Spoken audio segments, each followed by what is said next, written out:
Graça e paz, bom dia, Deus abençoe a todos. Estamos com o livro do profeta Ezequiel, no capítulo 34, em que a palavra de Deus, através do profeta Ezequiel, é voltada para o rebanho de Deus, para o povo de Deus. Uma metáfora, uma linguagem que usa o conceito universalmente conhecido do pastoreio como uma maneira de expressar o zelo, o cuidado e o amor de Deus para com o seu povo. E a partir do versículo 11, após uma fala muito forte em relação aos maus pastores, aos pastores que descuidaram do cuidado do rebanho, uma fala responsabilizando os líderes religiosos e políticos, os líderes do povo, pela situação em que a nação se encontrava, o cativeiro babilônico, a ocupação dos territórios, a morte de multidões, né? O justo juízo de Deus, o castigo de Deus contra o seu próprio povo, porque o povo, em grosseiro pecado, insistia em não se arrepender, insistia em não emendar os seus caminhos, por assim dizer. E veio a justiça, o juízo e a oportunidade de restauração, e a oportunidade de reconciliação, e a oportunidade de perdão. Após esse longo período, 70 anos de cativeiro, a nação de Israel foi estabelecida aos poucos e ao longo do tempo, né, retornou à sua existência. Depois passou por várias outras dificuldades, mas aqui o Senhor apresenta a causa, a motivação e o estado espiritual em que se encontrava o povo era, em parte, decorrente dos péssimos serviços prestados pelos líderes, pelos pastores de Israel. E a partir do capítulo 11, o Senhor Deus faz uma promessa. Faz uma promessa de que Ele próprio pastoreará o seu rebanho, as suas ovelhas. Daí, nós vemos Jesus Cristo assumindo essa responsabilidade, apresentando-se como o pastor de Israel, o bom pastor, o pastor do rebanho de Deus. Diz o versículo 11 em diante: porque assim declara o soberano Deus: eu mesmo buscarei as minhas ovelhas e delas cuidarei pessoalmente. Assim como o pastor busca as ovelhas dispersas, quando dedica-se ao cuidado do rebanho, também tomarei conta das minhas ovelhas. Eu as livrarei de todos os lugares para onde foram dispersas, no dia de nuvens ameaçadoras e de trevas. Eu as farei sair do meio das outras nações e as reunirei, trazendo-as dos outros povos e regiões para viverem em sua própria terra. Então as apacentarei no alto dos montes de Israel, nos vales e em todos os povoados do país. Cuidarei das minhas ovelhas em pastos férteis e agradáveis, e os altos dos montes de Israel serão a terra onde se deleitarão. Ali se alimentarão em paz, em pastos ricos e verdejantes nos montes de Israel. Eu pessoalmente serei o pastor do meu rebanho, e as farei repousar em pastos exuberante. Oráculo do Senhor, palavra do Senhor Deus. Que Deus nos abençoe na reflexão sobre esse texto. O Senhor Deus declara, o Senhor Deus promete ao profeta Ezequiel: Ezequiel, os pastores do meu rebanho não cumpriram o seu compromisso. Mas a partir de agora, eu faço algo novo. Eu mesmo pastorearei as minhas ovelhas. Eu mesmo pastorearei as minhas ovelhas. Deus se compromete com o seu povo. Deus reafirma o seu compromisso de ser o Deus do povo de Israel. Da mesma maneira que em Cristo Jesus o Senhor Deus permanece nesse pacto, nesta aliança de ser o nosso Deus, de garantir a nossa salvação, a nossa redenção. Esse texto, muito bonito, muito poético, usando a linguagem de um pastor cuidadoso e amoroso, que despede os mercenários, os empregados, os contratados, e ele, como dono, passa a ser o cuidador, o guardião, o pastor das suas próprias ovelhas. O cuidado agora dispensado é um cuidado intenso, amoroso, porque outros falharam, porque outros fracassaram. O estado espiritual nesse período do povo de Israel, do povo de Deus, não era lá dos melhores. E por consequência, as condições sociais, econômicas e religiosas também não eram nada das melhores. Mas o Senhor Deus nunca desistiu do seu povo. O Senhor Deus nunca desistiu da sua promessa, da sua aliança, do seu pacto, do seu propósito de salvar, de preparar um povo santo, né, de estabelecer na terra um povo sobre o qual ele possa, pela sua palavra e pelo seu espírito, demonstrar o seu amor, o seu cuidado, o seu poder e a sua graça. Nós estamos agora chegando ao fim de uma jornada, a mais um período, né, mais um ano que se encerra, e graças ao Senhor Deus, e graças a Deus, estamos vivos, sobrevivemos a mais um ano. Mas a verdade é que não são poucos os que se perderam. A verdade é que não são poucos os que tombaram pelo caminho. São muitos os que desfaleceram. São muitos os que adotaram outros caminhos. São muitos os que recorreram a outros pastores ou outros pastos. E a palavra de Deus, ela é incisiva nesse aspecto. Nós precisamos voltar a confiar em Deus. Nós acreditamos que Deus se manifesta, que Deus age muito no mundo através dos eventos naturais. Que Deus, muitas e na maioria das vezes, age através de indivíduos, através de pessoas, através dos ministérios, através dos ministros do Evangelho, através das ministrações, dos cultos, do ensino. Mas nós não podemos, com isso, acharmos que Deus está limitado a esses indivíduos, essas pessoas, essas cerimônias, esses rituais e essas práticas, porque ele de fato não está. Tudo isso, todas as instituições que se formaram, que se estabeleceram com o propósito de cuidar do povo de Deus, elas são muito bem-vindas.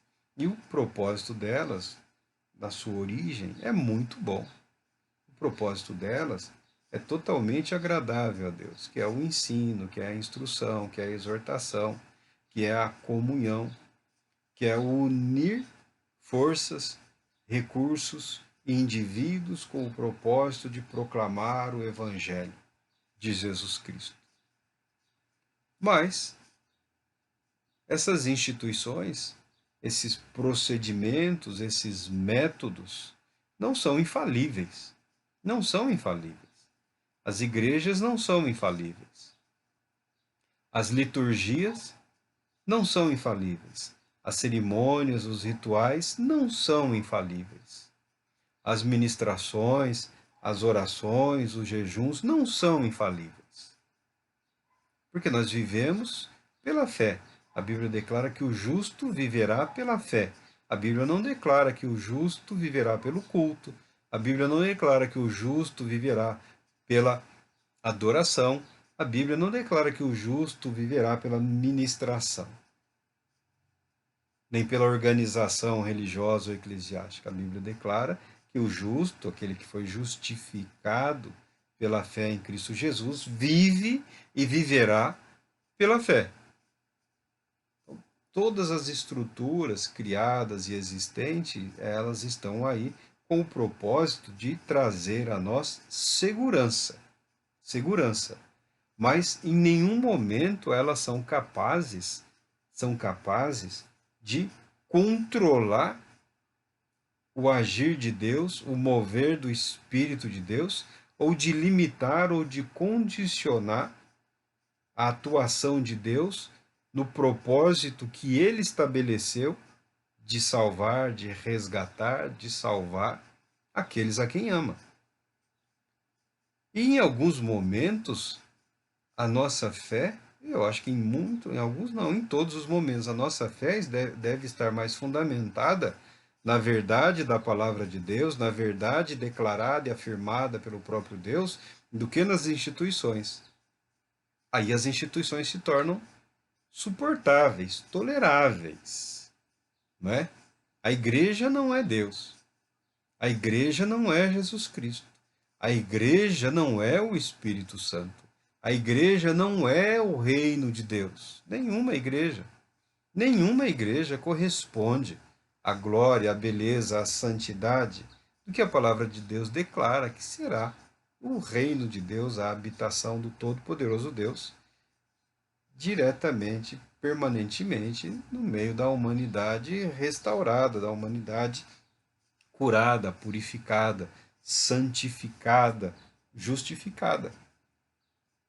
Então, parte dos desatinos, dos descaminhos, dos desconfortos, das revoltas, das mágoas e dos ressentimentos também são decorrentes e provenientes da verdade de que a pessoa, ou várias pessoas, ou grupos, ou indivíduos, se acomodaram na sua fé e permitiram que as instituições recebessem o respaldo, a confiança que é devida única e exclusivamente a Deus. Eu não quero pertencer a uma igreja que se acha perfeita, porque a igreja é formada por indivíduos, ainda que renovados, restaurados indivíduos, sujeitos às paixões humanas, sujeitos às opressões demoníacas, sujeitos às pressões políticas, às pressões do pecado, às pressões da carnalidade humana. Eu não vislumbro uma igreja perfeita. Eu não vislumbro uma igreja perfeita, exceto aquela que está na presença gloriosa do Senhor Jesus Cristo, que é uma igreja aperfeiçoada para a eternidade. Aqui entre nós, aqui neste mundo, aqui nesta realidade, as igrejas se apresentam como de fato elas são. Indivíduos que professam a fé em Cristo Jesus, dispostos a testemunhar a verdade do Evangelho, tal qual Israel, que nós pegamos o contexto aqui de Israel, sempre no que diz respeito ao pacto, à aliança de Deus com aquele povo. Não estamos questionando propriamente as questões políticas, a estrutura religiosa em si, né, o rabinado, os rabinos, não estamos questionando isso. Nós estamos contemplando o fato e a verdade de que Deus estabeleceu um pacto com a humanidade através de Abraão. E a descendência de Abraão, mais especialmente de Israel, de Jacó, foi formada uma nação, um povo, o povo do pacto, o povo da aliança, o povo da promessa, o povo da terra, o povo sacerdotal. E a maneira como esse povo lidou com esse encargo, com essa responsabilidade, com esse compromisso, é interessante para as nossas vidas, porque nós também lidamos, nós também temos sobre nós um compromisso, uma responsabilidade, um peso de responsabilidade no que diz respeito ao testemunho fiel de Cristo Jesus, o nosso Senhor.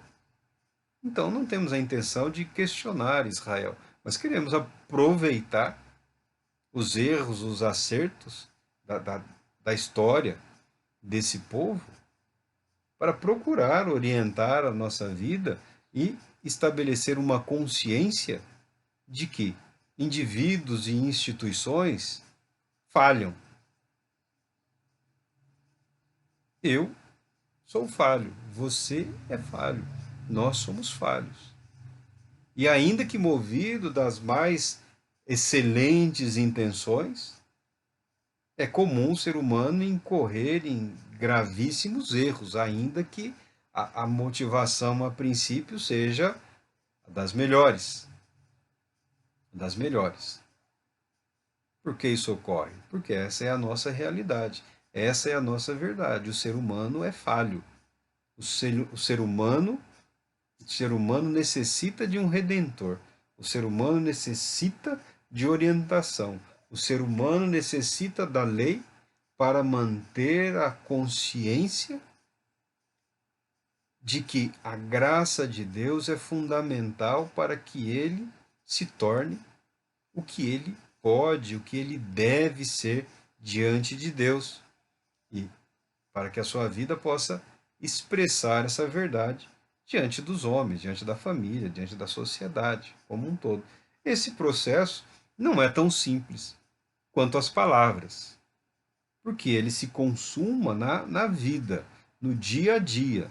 Não é uma questão de você elaborar um discurso coerente, uma narrativa completamente sólida, poética.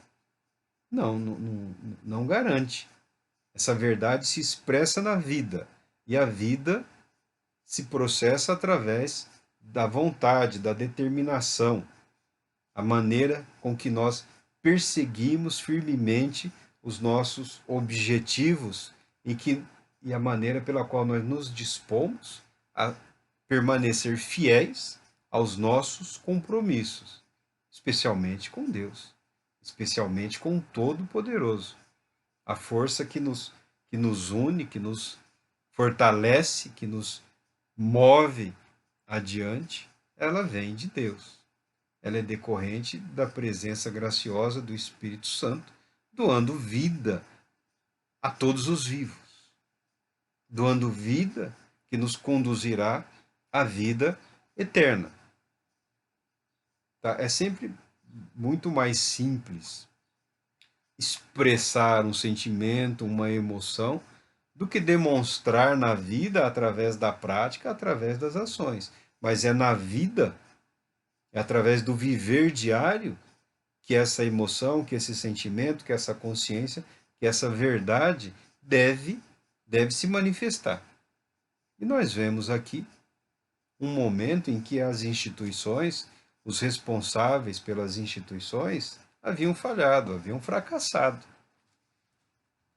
Mas a Bíblia mostra, demonstra e deixa claro que Deus não só não se surpreendeu com a situação do rebanho ou dos seus pastores, como ele estava pronto, preparado para dar continuidade ao compromisso estabelecido com aquele povo.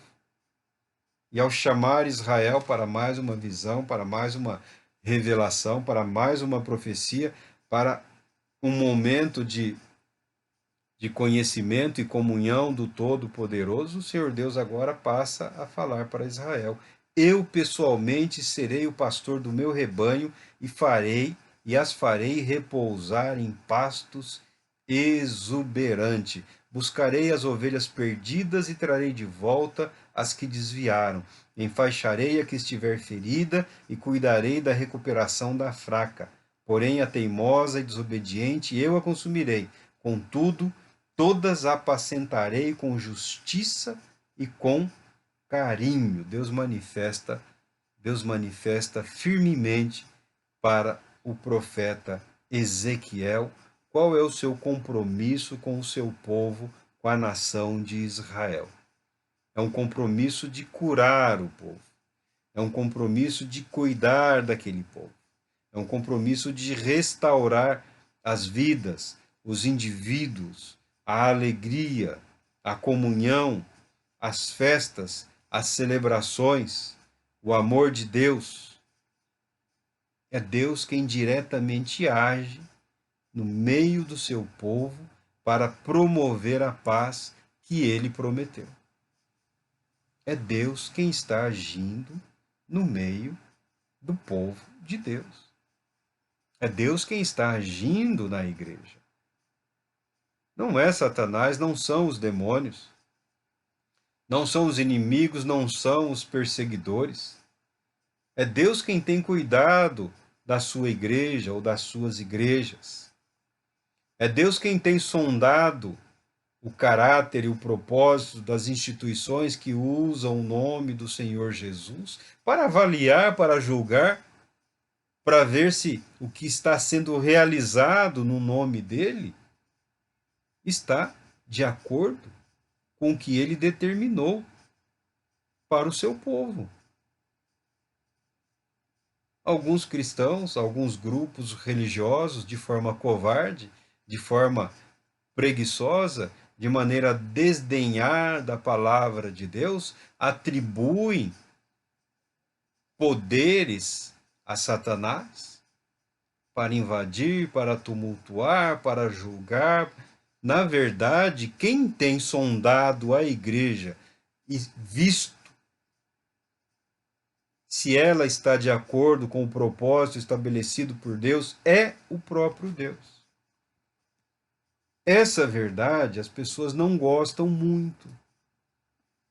De um Deus justo, de um Deus santo, de um Deus que age para expurgar da sua comunhão todos aqueles que de fato o abandonam. Abandonam a Deus, mas querem permanecer com o status de religiosidade, de espiritualidade, de ministro, de servo, de filho, de salvo, de bom homem, de boa mulher, de bom caráter. Entretanto, sem possuir ou ser possuído pelo Espírito gracioso de Deus, que possibilita a manifestação dessa verdade, dessa realidade. Quem sonda mentes e corações? Somente Deus. Quem conhece as verdades ocultas? É somente Deus. Quem conhece as alianças, os pactos, os compromissos? É somente Deus. Quem tem o poder para trazer à tona a verdade espiritual do povo de Deus é somente Deus. Porque Satanás ama uma fachada. Satanás ama uma hipocrisia. Satanás ama uma mentira. Satanás ama a morte. Deus não. O Senhor Deus é Deus zeloso, que não admite isso no meio do seu povo. O juízo, o castigo, a disciplina, a correção iniciam pela casa de Deus. É Deus quem cuida do seu rebanho, é Deus quem cuida do seu povo, é Deus quem confronta os seus pastores, os seus ministros. É Deus aquele que lançou no abismo anjos que desobedeceram. E nós nos damos ao luxo de imaginar que, se não formos fiéis a esse Deus, ainda assim seremos por ele tolerados? Tolerância e paciência da parte de Deus, longanimidade, há e muito. Mas sempre há um limite. Sempre há um limite. A mentira, o mal, nunca prevaleceram. Nunca prevaleceram.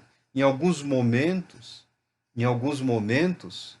a humanidade pareceu que sucumbiria à mentira, ao ódio, às guerras, à morte e à fome. Mas Deus nunca permitiu. Deus nunca permitiu. Eu sou daquele que tem a partilha da opinião. Se preciso for, Deus lançará a sua igreja na cova dos leões, sim. Deus permitirá que a sua igreja seja lançada na fornalha, sim. Por que Deus não permitiria? Por que ele não permitiria?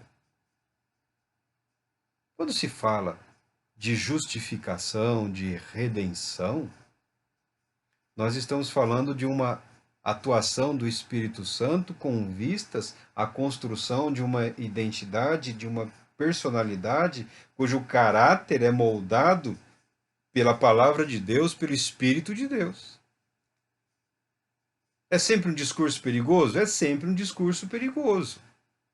Há sempre um risco de cair no formalismo? Há sempre um risco de cair no formalismo. Mas e daí? O medo é um péssimo conselheiro. A mentira nunca foi amiga de ninguém. E a igreja de Jesus Cristo precisa viver em justiça e santidade, em amor e em verdade, em paz e em comunhão com o Senhor. Israel aqui comungou, nós sabemos pela história, com todos os deuses ou falsos deuses que existiam nos povos ao seu redor.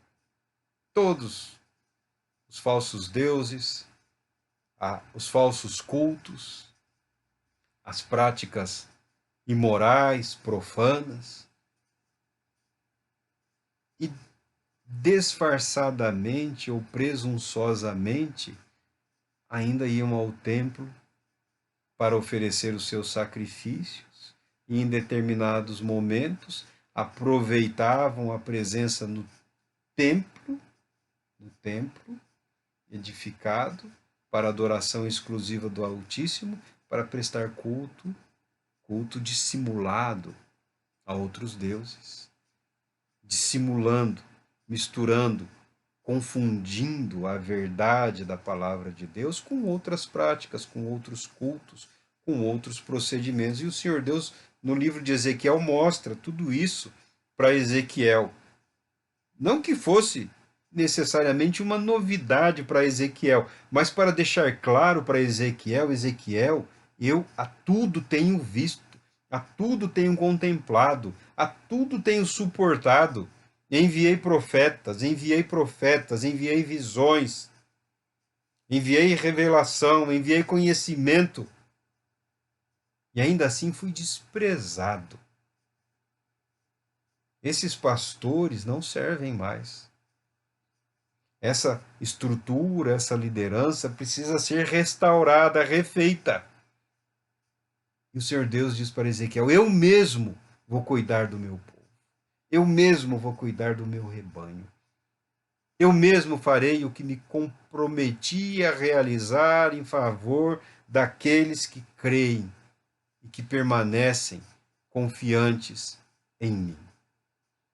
Nós temos aqui um anúncio da restauração da nação de Israel, do povo judeu, do culto no templo, mas nós temos aqui também promessa, uma promessa do envio do bom rei, do bom pastor, do verdadeiro profeta, do verdadeiro pastor, que é Jesus Cristo, o nosso Senhor. Darei às minhas ovelhas um pastor, um rei que será como o meu servo Davi, para ser o seu único pastor. Ele cuidará do meu rebanho e será o seu líder. É uma referência à linhagem davídica, é uma referência a Jesus, o Cristo, o nosso Senhor. Essa profecia, essa promessa, esse compromisso se consuma no advento, no nascimento, na encarnação do Filho de Deus, Jesus Cristo, nosso Senhor. Deus feito homem para a salvação de todo aquele que crê em Deus. Deus é fiel. Deus é fiel. Deus se comprometeu a lutar por nós. Deus se comprometeu a restaurar as nossas vidas, a curar as nossas feridas, a nos devolver a paz, a restabelecer a nossa comunhão com o próprio Deus. E Deus cumpre essa verdade em Jesus Cristo. Não é no ritual, não é na cerimônia, não é na oração, não é no jejum, não é no culto, não é no louvor, não é na adoração, não é na mistificação. É na pessoa bendita, santa e única de Jesus Cristo que toda a promessa, que toda a verdade revelada de Deus em favor da humanidade se consuma, se completa, se revela, se manifesta e se apresenta. O amor de Deus invade a humanidade. O poder de Deus invade a humanidade na pessoa bendita de Jesus Cristo para realizar tudo o que o Senhor Deus prometeu na sua palavra. Tudo. Tudo. Absolutamente tudo. É hora, é tempo. É tempo. Eu não digo para abandonar nada. Você não precisa abandonar o seu culto, a sua igreja, a sua instituição. Não é isso. É hora de olhar além. É hora de aceitar a verdade de que as instituições são o que são, meras instituições formadas por homens fracos, cansados, pecadores, carentes da graça de Deus, carentes do poder de Deus, carentes da comunhão com o Senhor, dependentes do Espírito Santo para realizarem aquilo que o Senhor Deus os chamou para realizar. E responsáveis diante de Deus quando não fazem o que foram chamados para realizar, mas isso não pode de maneira nenhuma ser desculpa para que nós não experimentemos na nossa vida, na nossa realidade, na nossa verdade, a plenitude da graça e do poder de Deus que está em Cristo Jesus. Deus Todo-Poderoso te abençoe, te conceda um dia de paz, um dia de alegria.